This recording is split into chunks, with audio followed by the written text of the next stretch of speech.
Los anfibios y reptiles son grupos animales de origen muy antiguo, cuyo surgimiento se remonta a millones de años atrás, al momento en que los vertebrados comenzaban a abandonar el medio acuático para intentar la conquista de la Tierra.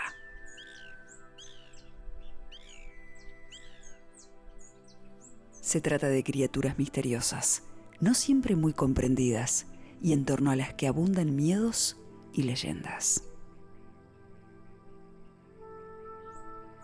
Luego de casi 400 millones de años de evolución y diversificación, nos encontramos con una rica fauna en nuestra región. Anfibios y reptiles se han ido especializando y están presentes en todos los ambientes de nuestro país.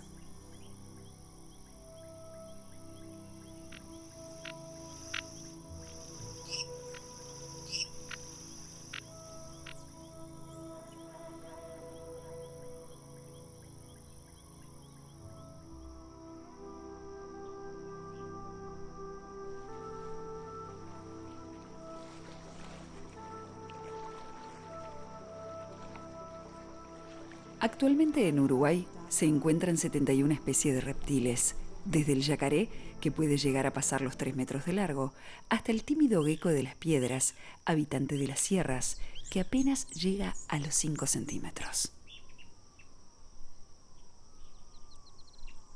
Tenemos 49 especies de anfibios, como el sapo cururú, que habita en el norte y supera los 20 centímetros, y en el este, el sapito de Darwin, que no llega a los 3 centímetros de largo.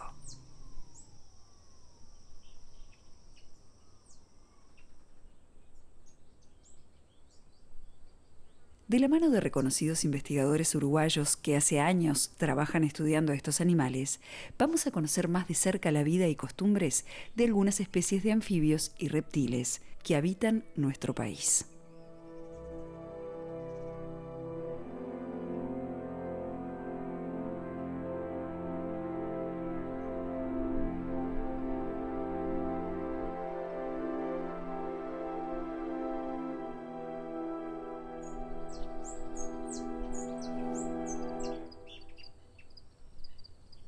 Los anfibios fueron los primeros vertebrados en salir al medio terrestre. Esto implicó grandes modificaciones tanto en su estructura como en el funcionamiento de su organismo. Particularmente evidente es el desarrollo de miembros locomotores, así como una estructura que le permite el intercambio gaseoso eficiente, ya que los peces, de los cuales derivan, respiran por branquias y los anfibios son los primeros vertebrados verdaderamente pulmonados. En Uruguay tenemos algunos fósiles que representan este grupo. Por ejemplo, Arachana nigra, que es un fósil que fue encontrado por científicos del Departamento de Paleontología de la Facultad de Ciencias en la zona de Cerro Largo. Estos primeros anfibios tenían una forma de vida bien intermedia, con una necesidad permanente de volver al agua. Un hábito que todavía mantienen los anfibios actuales, porque la independización total del medio acuático va a implicar conseguir una estrategia reproductiva que independice el huevo del agua. Y eso recién va a venir más adelante cuando surjan los reptiles y con ellos el huevo amniota.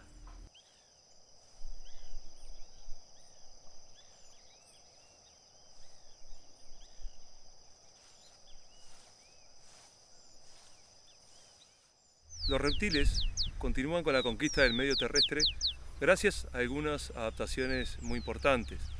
Ellas son la adquisición de un huevo que les permite independizarlos de este medio, el huevo amniota, que tiene una cáscara protectora y una serie de membranas internas que son utilizadas tanto para contener elementos nutritivos como para almacenar los desechos.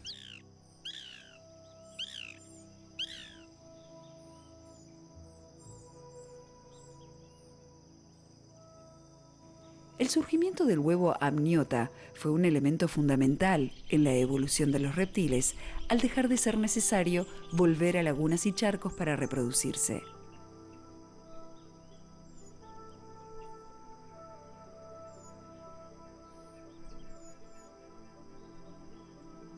A través de las membranas del huevo, el embrión respira y se nutre de la reserva alimenticia del saco vitelino, cumpliendo todo su desarrollo lejos del agua, generalmente enterrados, escondidos en una cueva o bajo de un tronco, donde permanecen hasta el momento de la eclosión.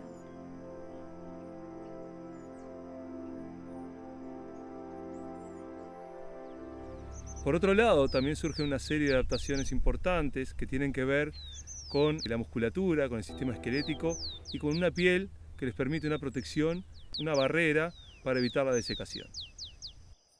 Los reptiles tienen una piel dura, con placas y escamas formadas por una proteína llamada queratina, que le brindan protección del entorno, tanto contra el roce de espinas y rocas, como contra la desecación producida por el calor del sol. La piel de los anfibios, más suave y delgada, no los protege contra el sol, pero puede ayudar a ranas y a sapos en la respiración. Para esto, la piel es desnuda y está muy vascularizada, porque el intercambio gaseoso se va a producir en esa interfase acuosa que es tan característica de los anfibios y que le dan ese aspecto de animal que está permanentemente mojado. De esta manera, la piel de los anfibios complementa el trabajo de los pulmones con la llamada respiración cutánea.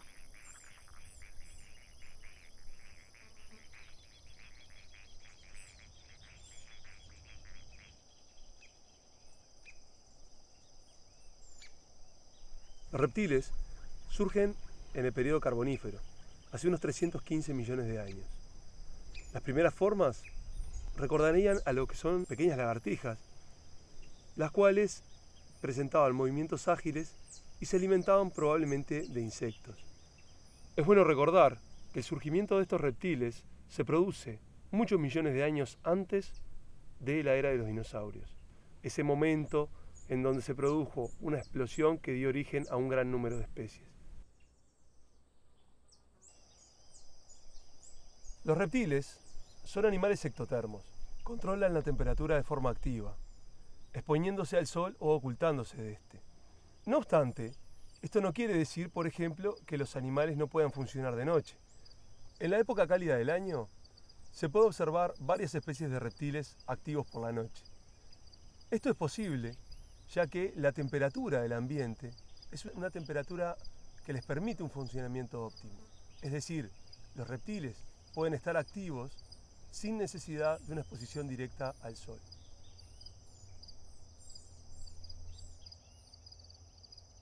La noche es precisamente el momento en que se sienten más cómodos los anfibios. Ahí es cuando la mayoría de las especies se mueven, cazan y reproducen. El hecho de ser nocturnos condiciona otros aspectos de la historia de vida de los anfibios, como son la dieta o los mecanismos de defensa. La mayoría de las especies recurren al mimetismo para escapar de los depredadores, es decir, intentan confundirse con el entorno. Pero por más que se escondan, hay algo de lo que a los anfibios les cuesta escapar. Para reproducirse, necesitan volver al agua.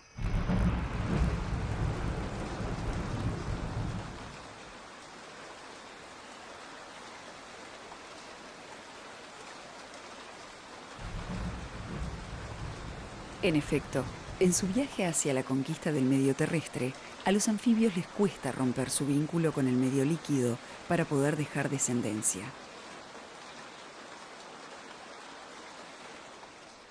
Después de la lluvia, se forman charcos y lagunas, muchas de ellas temporales, que solo van a durar unas pocas semanas. Por eso no hay tiempo que perder.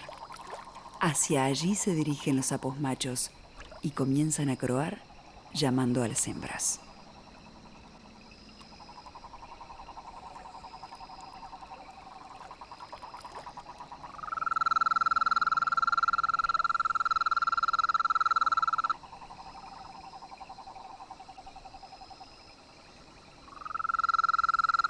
Aquí se producen verdaderas batallas vocales con cada macho intentando opacar a sus rivales, y en el calor del momento se suceden algunas confusiones, con algunos despistados tratando de aparearse con otro macho. Estos sapos se reproducen mediante un abrazo llamado amplexo, con el macho montado sobre la hembra.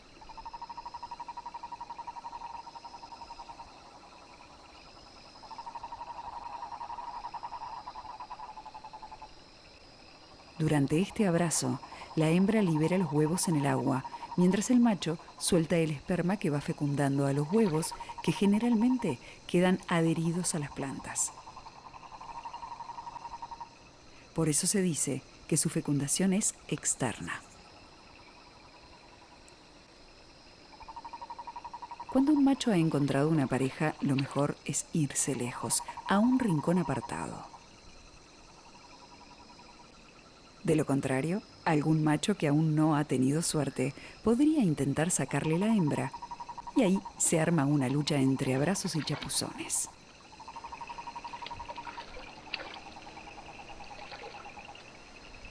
A veces varios machos se juntan y se desata una verdadera batalla general en torno a una sola hembra.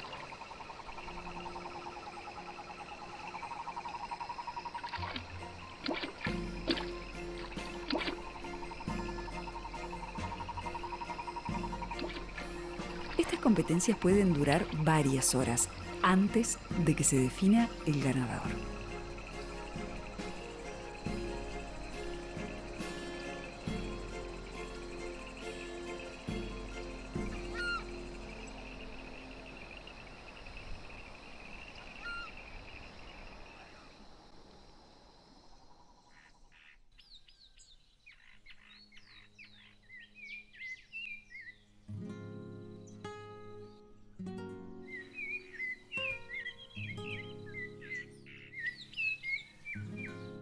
Un día de primavera, con el aumento de la temperatura, la pequeña lagartija verde de 4 dedos comienza a despertar de su letargo invernal.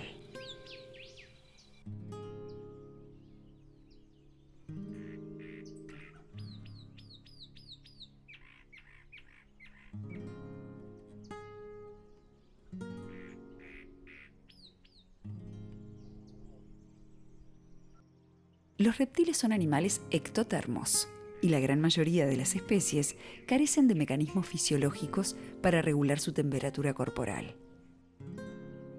Por eso se exponen al sol cuando necesitan elevar la temperatura y se ocultan cuando quieren disminuirla. Esta condición les permite sobrevivir con un consumo relativamente escaso de alimentos en comparación con los organismos endotermos, como las aves y los mamíferos. Los reptiles convierten los alimentos con gran eficiencia en tejido corporal. Una vez que su temperatura alcanza el rango operativo, se encuentra en condiciones para salir a la búsqueda de alimento.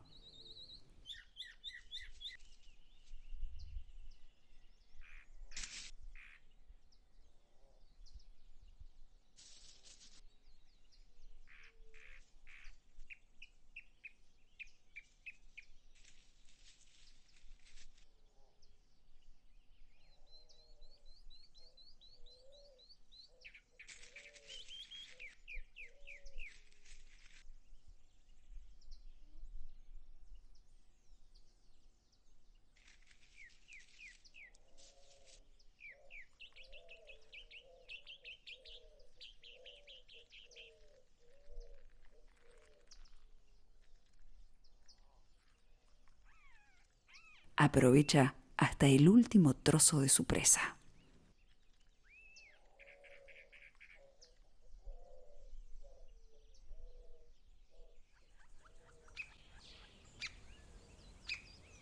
Cerca de allí, un pájaro carpintero picotea las paredes de un termitero, dejando las termitas expuestas.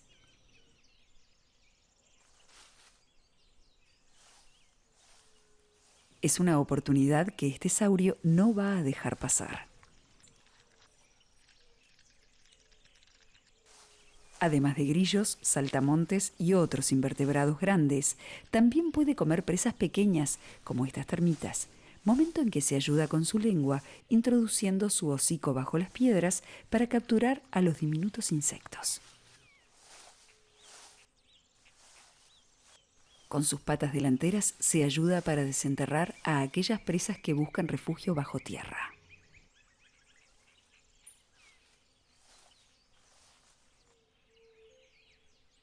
Investigaciones han demostrado que estas lagartijas se alimentan de langostas, escarabajos o termitas. Sin embargo, la composición de la dieta puede variar de acuerdo al clima y al momento del año, ya que son animales generalistas que suelen capturar las presas más abundantes en el ambiente.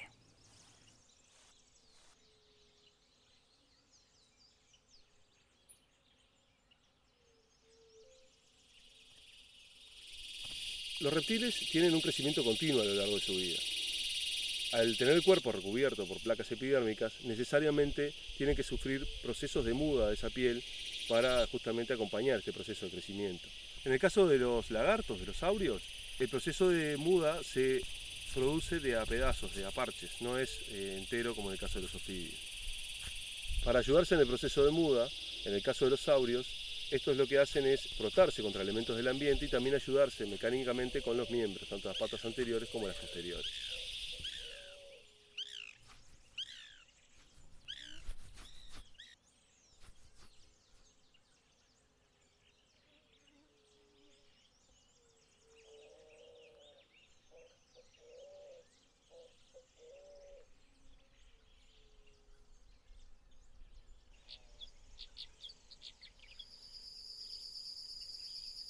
Cerca, al caer la tarde, una víbora ciega busca refugiarse bajo una piedra. Estos reptiles pasan enterrados la mayor parte de su vida. Se dice que son animales fosoriales, es decir, adaptados a la excavación y la vida subterránea. Algunos reptiles son subterráneos y estas especies pueden hacer una regulación de la temperatura aún sin exponerse al sol. Esto lo logran acercándose hacia la superficie, por ejemplo, acercándose por la cara inferior de una roca que esté expuesta al sol y alejándose de esta cuando necesitan buscar una temperatura más estable o más fresca.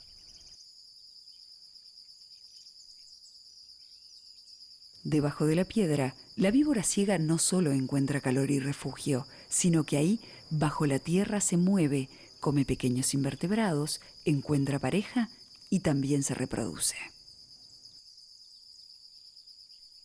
El problema empieza cuando la víbora ciega sube a la superficie. Cerca de ahí, una víbora de coral parece haber notado su presencia.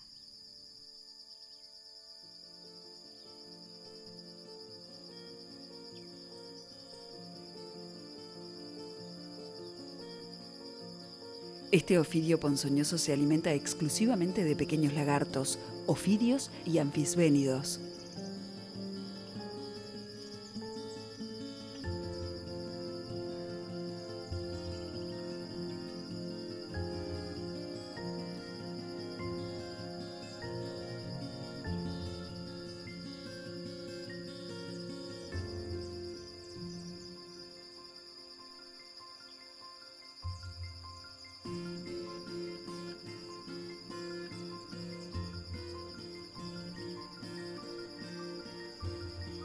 Acercándose lentamente, la coral busca un buen lugar para el ataque.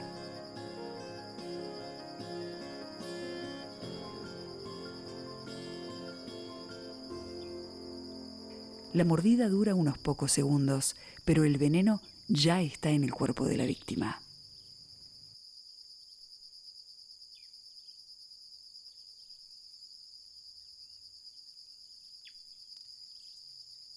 La víbora de coral la deja ir. Sabe que la víbora ciega no irá muy lejos. Cuando finalmente comprueba que su presa está muerta, puede comenzar a devorarla.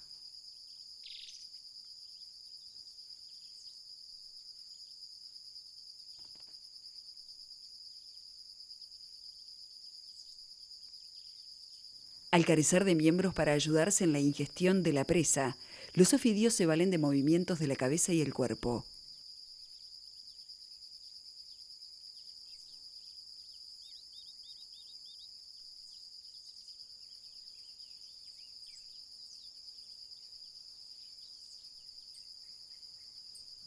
Cerca de un bañado, las espinosas hojas del caraguatá protegen a un grupo de curiosas criaturas.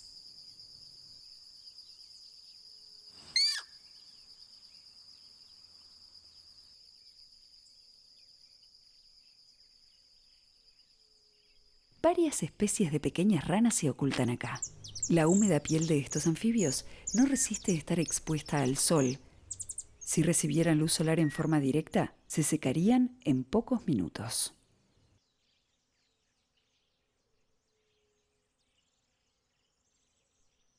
Por eso, solo después del atardecer podremos ver salir a estas ranitas. Debido a su condición de ectotermos y a la necesidad de mantener la piel húmeda para facilitar el intercambio gaseoso, la mayoría de los anfibios van a desplegar su actividad durante la noche. Por lo menos lo van a hacer así en los ecosistemas templados, como los que hay en nuestro país.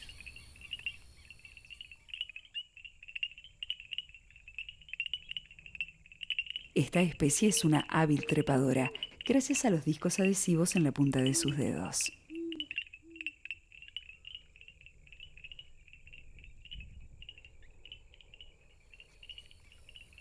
Esta condición de animales nocturnos hace que sea necesario el desarrollo de mecanismos de comunicación novedosos. Particularmente, la comunicación sonora es fundamental para que machos y hembras puedan encontrarse en el momento del evento reproductivo. Para atraer a las hembras, los machos croan, hinchando su saco vocal hasta que la piel se pone casi transparente. Así, inflado, el saco actúa como caja de resonancia para emitir los sonidos típicos de cada especie. Sin embargo, al no haber encontrado hembras interesadas en reproducirse, estas ranas trepadoras tienen otro plan en mente.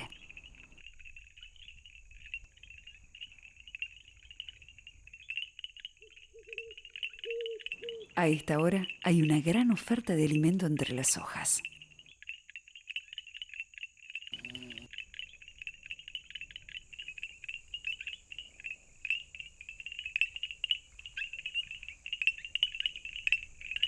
Su agilidad resalta más que nunca a la hora de atrapar su alimento, con saltos de gran precisión.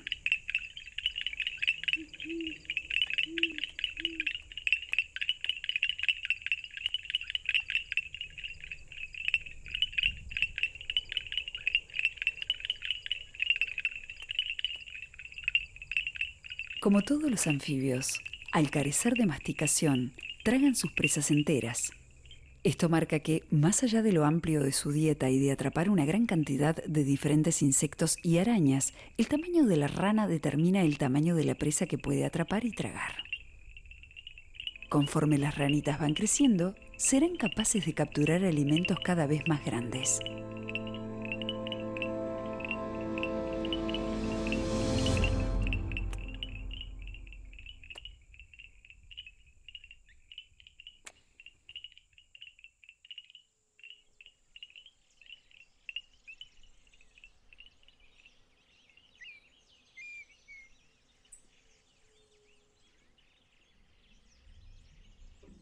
A la mañana siguiente, un grupo de huevos aparece como en una masa gelatinosa, adheridos a plantas y algas del fondo del estanque.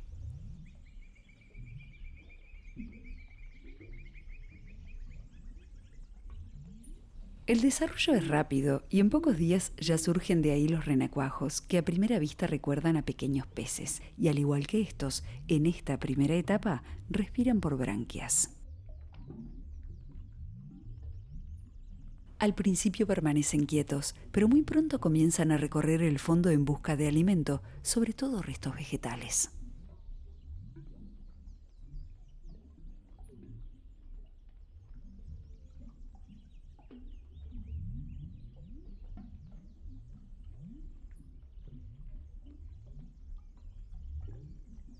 Los renacuajos tienen una boca que raspa la superficie en procura de sustento. Con ella recorren hojas planas y rocas del fondo para tomar de allí minúsculas partículas de alimento. Sin embargo, la aparente vida fácil y despreocupada de los renacuajos se complica cuando un peligroso depredador entra en escena. Un ave como esta garza chiflón puede terminar con un buen número de renacuajos en minutos.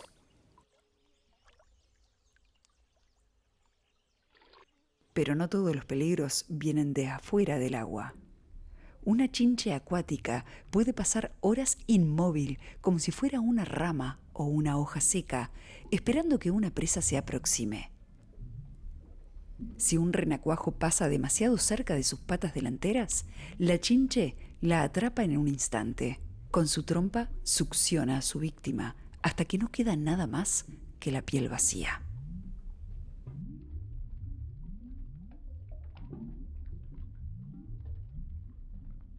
Lentamente, y a pesar de los peligros, los renacuajos crecerán, les irán surgiendo patas y su respiración pasará a ser por pulmones.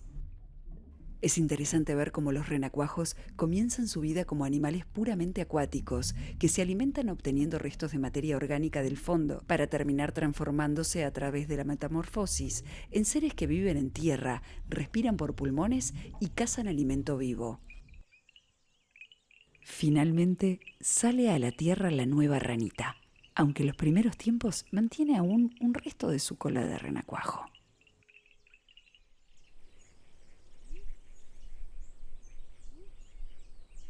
En todo este proceso, que en esta especie puede durar hasta 8 meses, las jóvenes ranas trepadoras no tuvieron ningún tipo de protección por parte de sus padres.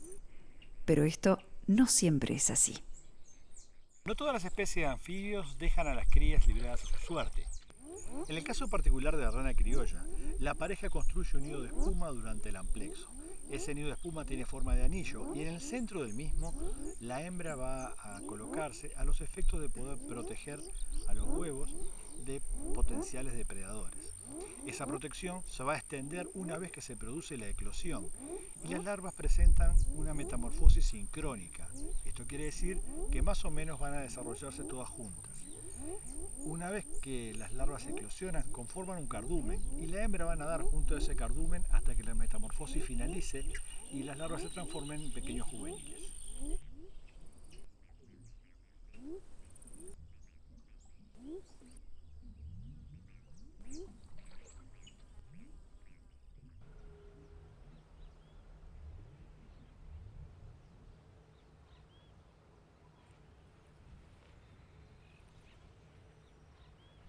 Las dos especies que causan accidentes en nuestro país de ofidios son la yara y la crucera.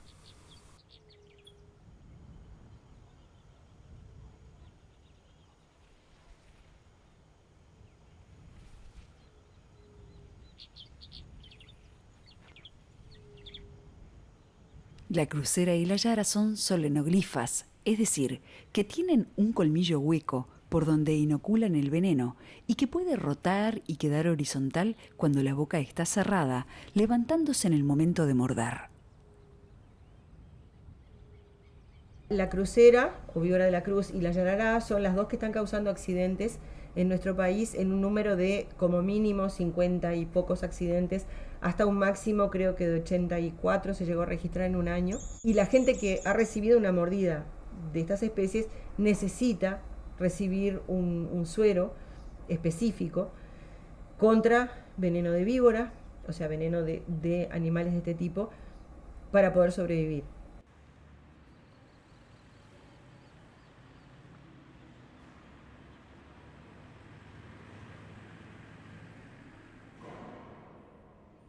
El suero que se hace para poderle administrar a las personas debe hacerse sobre un animal que sea mucho más sensible que el ser humano, generalmente los herbívoros lo son, y de hecho se eligen animales que tengan mucho volumen para poder trabajar con volúmenes grandes de sangre.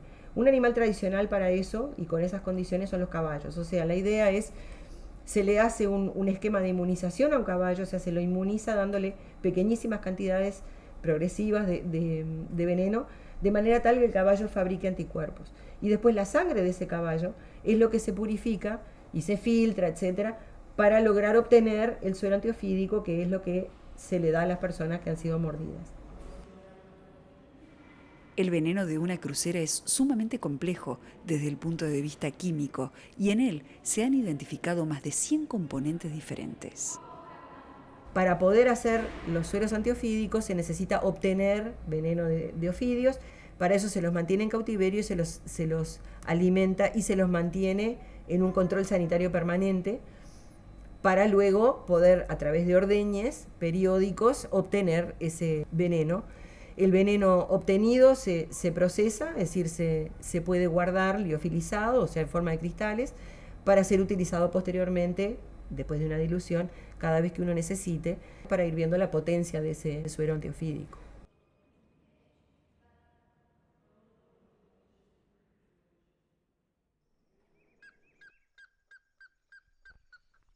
El día comienza lentamente en la quebrada. En ese entorno entre rocas y árboles hay una gran variedad de cuevas donde los animales pueden refugiarse. Entre estas raíces, un reptil está esperando que el día se caliente lo suficiente para comenzar su jornada. Muchos reptiles presentan una dieta amplia, a los cuales llamamos de dieta generalista. Un caso muy típico de esto es nuestro lagarto, un animal muy común en todo el país, muy conocido.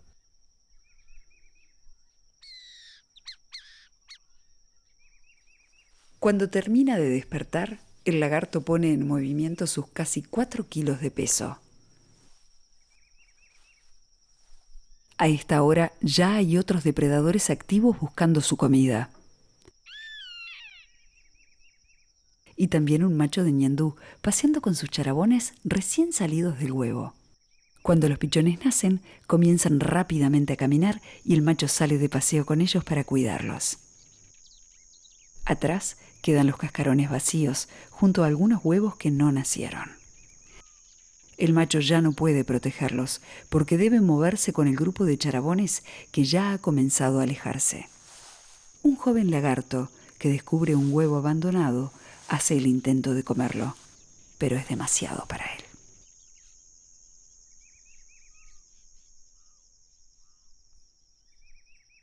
El lagarto adulto parece haber descubierto el rastro del nido y el olor lo lleva directamente hacia ahí.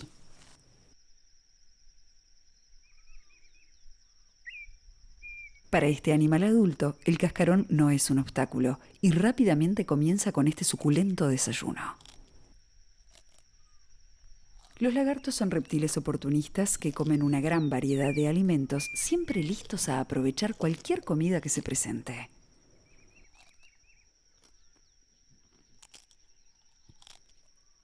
Lejos de allí, los ñandúes continúan su marcha sin saber el destino que han seguido los huevos abandonados. Cuando termina de comer, limpia su nariz contra el pasto antes de partir hacia la búsqueda de nuevos alimentos.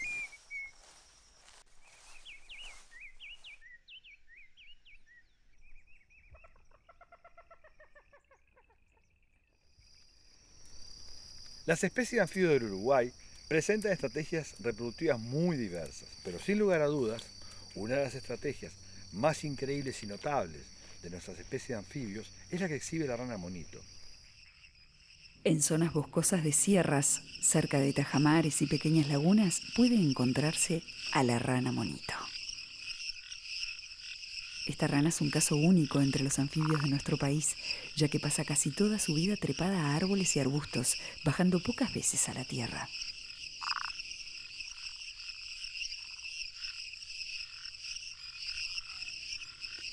Esta es una noche particular en que las larvas de libélula salen del agua para transformarse en adultos.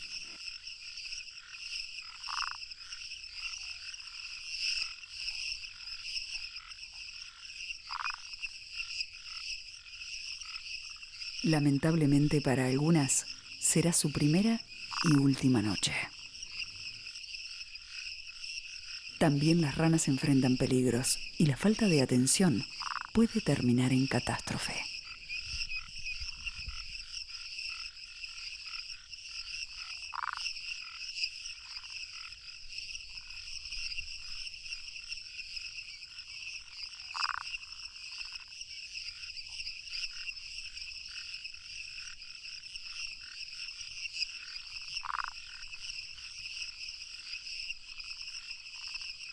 Cuando llega el momento de reproducirse entre octubre y enero, los machos de rana monito buscan pareja croando entre las ramas en la orilla de una laguna.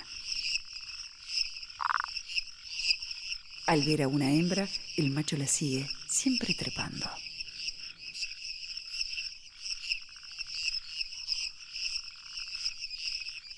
Ella parece escapar, tal vez para poder medir la fuerza y la perseverancia de su pretendiente.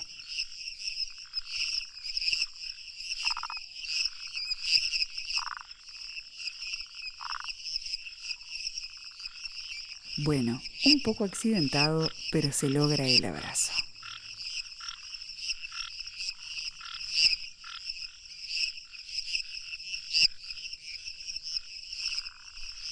Una vez que están juntos, él se sube a la espalda de la hembra y así recorren el árbol.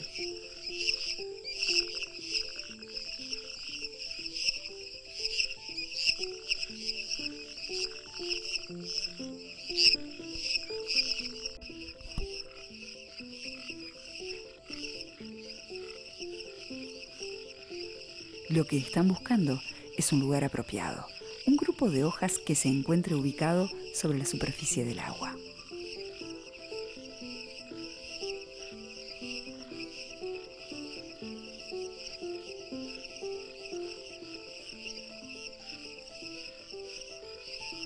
Allí, la hembra arma con sus patas traseras una especie de canastita hecha con hojas donde pone unos 100 huevos.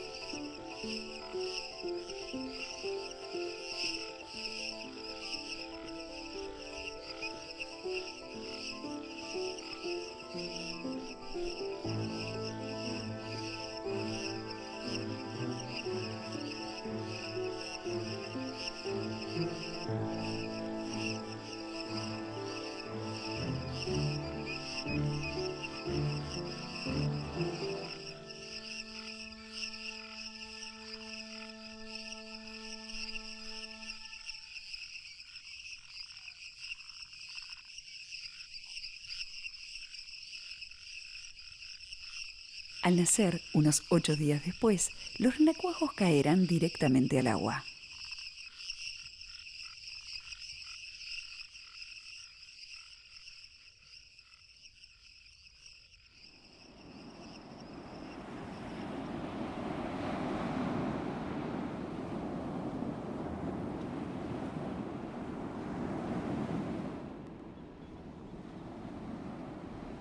Cerca de la Coronilla, en Rocha, se encuentra el área protegida de Cerro Verde.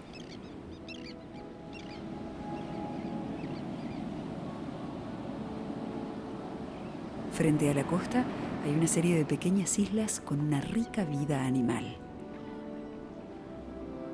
En estas aguas transparentes hay gran abundancia de algas y esto es lo que atrae a un interesante reptil.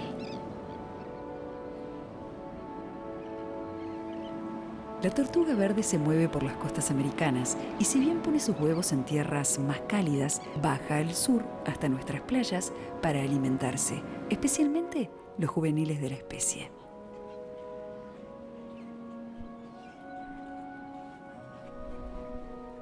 Estos son reptiles migratorios y se mueven en una amplísima zona, desde Argentina hasta Canadá.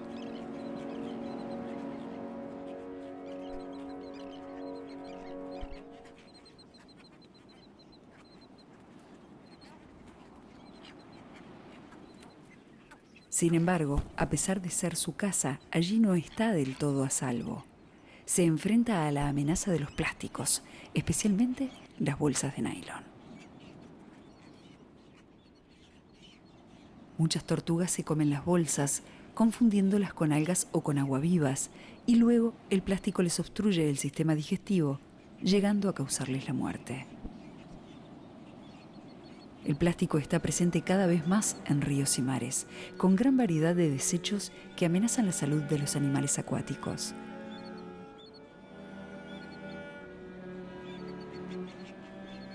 Lamentablemente, la ingesta accidental de plástico es una de las principales causas de muerte de las tortugas aquí en nuestras costas.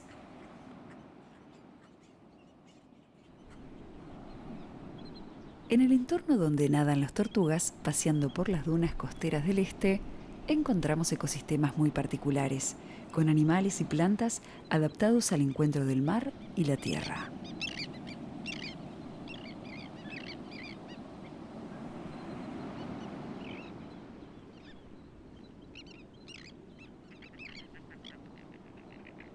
Entre la vegetación de la arena encontramos un reptil.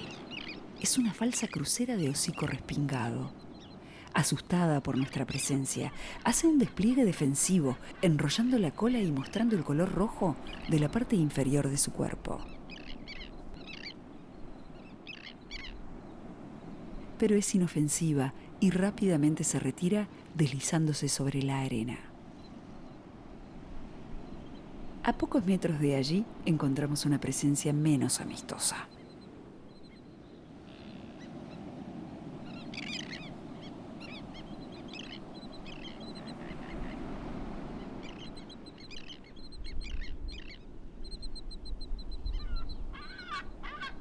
Pero el verdadero motivo de nuestra presencia en la zona es la búsqueda de un pequeño anfibio,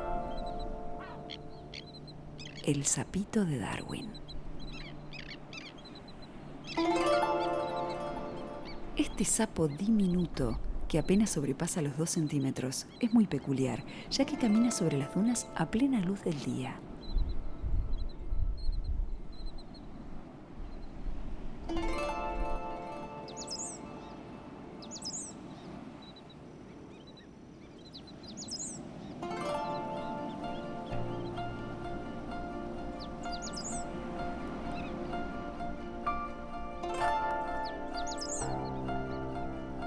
Entre la vegetación de la costa, con paciencia busca su alimento, pequeños insectos como pulgones y hormigas.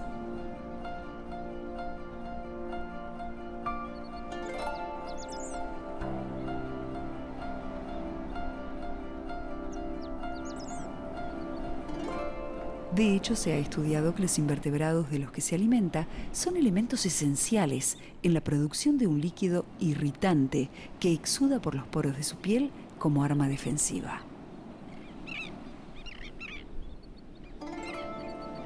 Después de las lluvias, entre las dunas, se forman charcos más o menos permanentes, llenos de agua dulce.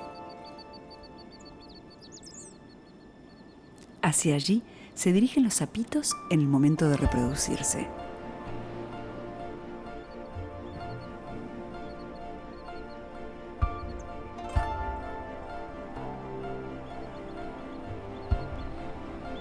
Algunos llegan al lugar solos.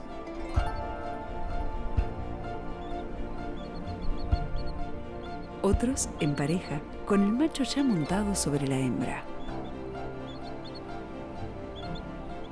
Una vez en el charco, nadan hasta encontrar algo de vegetación y ahí quedan aferrados a los tallos.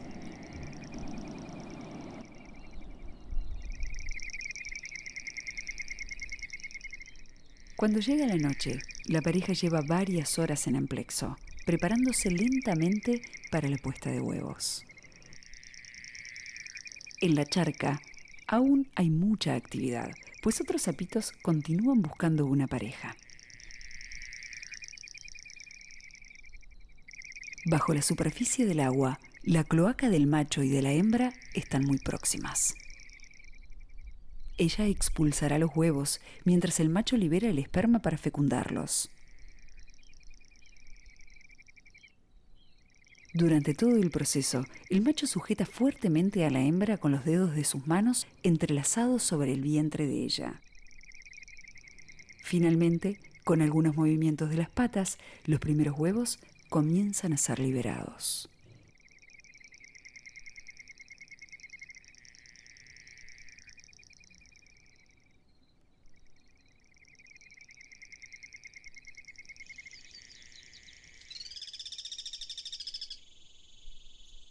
Anfibios y reptiles han recorrido un largo camino marcado por las adaptaciones que fueron incorporando a lo largo del proceso de conquista del medio terrestre. Este camino enfrenta hoy numerosas amenazas que han llevado a la disminución de muchas especies y a la extinción de muchas otras. La contaminación de ríos y lagunas y la pérdida de su hábitat natural son los peligros más serios e inminentes que enfrentan para lograr sobrevivir. Como ocurre con otros grupos zoológicos, los anfibios y reptiles se ven afectados de diversas formas. Tal es el caso de la expansión de las ciudades, así como en la industria del turismo y polución en general.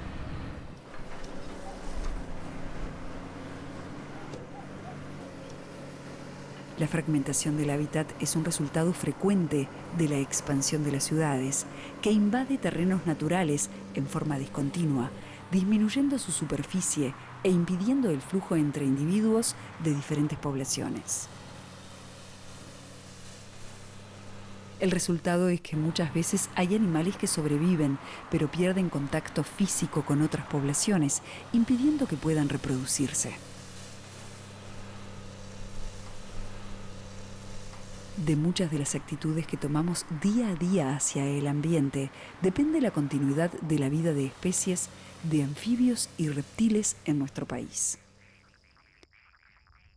Los anfibios son particularmente sensibles a la contaminación de los cuerpos de agua.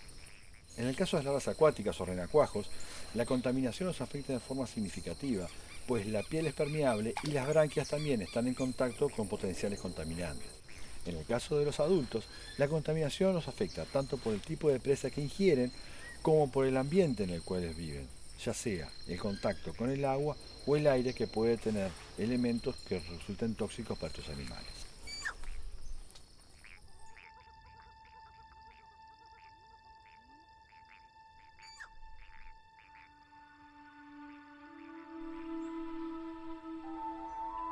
La declinación de reptiles y anfibios que está ocurriendo tanto a nivel nacional como global requiere nuestra atención inmediata. De muchas de las actitudes que tomamos día a día hacia el ambiente depende la continuidad de la vida de especies de anfibios y reptiles en nuestro país. Fueron necesarios millones de años para que anfibios y reptiles conquistaran nuestro planeta y se adaptaran a los más diversos ambientes. De lo que hagamos cada uno de nosotros como individuos y como sociedad, dependerá de que sean capaces de continuar su maravilloso viaje entre dos mundos.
Leptodactylus latenasus, seguimos en la